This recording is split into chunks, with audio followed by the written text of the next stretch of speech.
Hi, I'm Ruben Saltzman with Structure Tech Home Inspections, and today's topic is a leaking temperature and pressure relief valve on your water heater and what to do about it.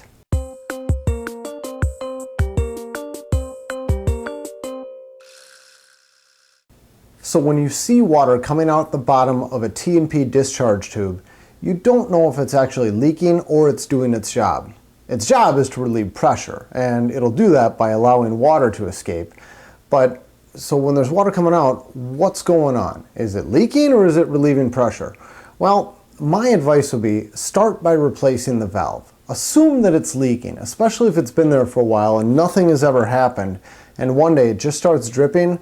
My advice is get a new valve. You can pick them up at the store. They're not that expensive. They're like 10 to 15 bucks, something like that.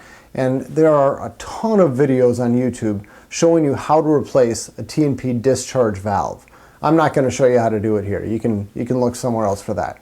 But what I'm here to teach you about is if you replace the valve and it leaks again, what to do about it.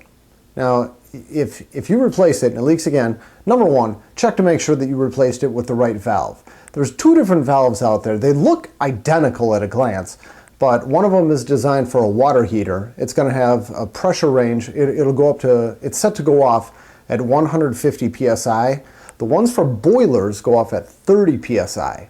So make sure you got the right one. It'll say right on the tag which one it is. You got to read the fine print on the tag. So make sure it's 150 psi and 210 degrees Fahrenheit. That's a temperature and pressure relief valve. Make sure you got the right one. If you got the right one, you replace it, it leaks again, you probably have a pressure issue. It's probably just doing its job. Now, it will relieve excess temperature, but like I said, it's set for 210 degrees Fahrenheit. I mean, that's like, we're 2 degrees away from boiling. I have never in my life found residential water anywhere near that hot. I think the hottest that anybody in my company has ever found, I think we found one that was 169 degrees or maybe even approaching 180. I don't remember exactly what it is.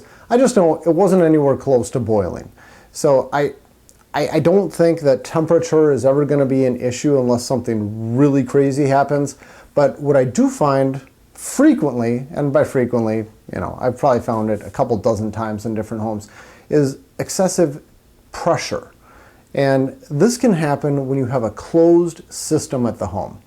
And the way it works is when you've got a bunch of water running at a bunch of fixtures, you drain a lot of the hot water out of your water heater, and then everybody shuts off their faucets. The water heater is going to kick on. It's going to start heating the water in that tank, and as water warms up, it expands. And when you're on a municipal water supply, the water is allowed to expand back out the cold side of your water heater. It expands back into the city system, and you never have an increase in pressure. If the city pressure coming in is 70 psi and that water starts expanding, it just pushes the water back out and your pressure stays at 70 psi throughout the entire home. But if you have, say, a check valve on the water supply coming into your home, something that doesn't allow water to go back into the city water supply, I know that some municipalities will actually require people to put those on there to help protect the municipal water supply. If you've got a check valve on there, or if you have a pressure reducing valve, like let's say the city's pressure comes in at 100 psi and you need to reduce it down to a safer 60 to 80 psi, something like that, those reducing pressure regulators, I think they're called, those regulators can actually act as a one-way valve as well, and they don't allow water to expand back out.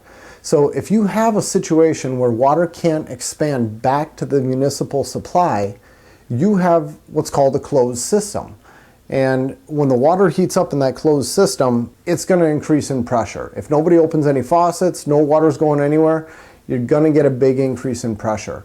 And if that happens, the pressure relief valve is simply going to do its job, and it's going to relieve pressure. It's going to leak. I mean, it's not technically leaking. It's, I guess a better word would be working, but you can't tell the difference between that and a leak. So if you want to know the difference, if you want to know if you have a closed system and you have a problem with pressure in your home, my advice would be to get a pressure gauge and attach it to your plumbing supply system somewhere.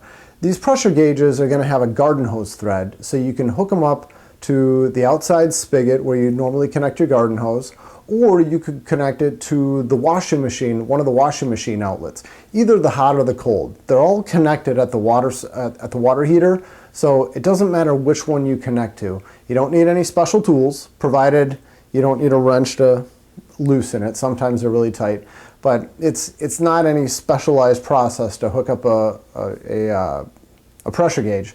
So connect that to your system, turn the water on, see what the pressure's at, go around your house and run a ton of water, hot water, at all of the fixtures. Your goal now is to drain your water heater tank, or at least get rid of most of the hot water.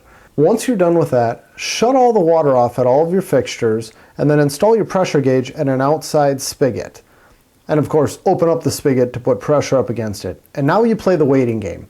I did this at my own house, and I shut off my water main to simulate everything being a closed system. And I didn't start recording right when I shut it off. It took me about 45 seconds or so. You can see that's where the timer started. And it took about 12 minutes, even less than 12 minutes, for the pressure to get from 75 psi all the way up to 125 psi with my water heater increasing that pressure constantly. Now I ended the test there because I didn't want to have my pressure relief valve start discharging. But when you see something like this, it clearly tells you that you have a closed system. The fix in this condition is to have an expansion tank installed. These devices allow air to compress as the water volume increases, which means you don't get an increase in pressure in your system. And then your T&P valve isn't going to leak. This is something that you would have a plumber install for you, but it's not that big of a deal to have these systems added on. And that is the fix for your leaking temperature and pressure relief valve. Thanks for watching.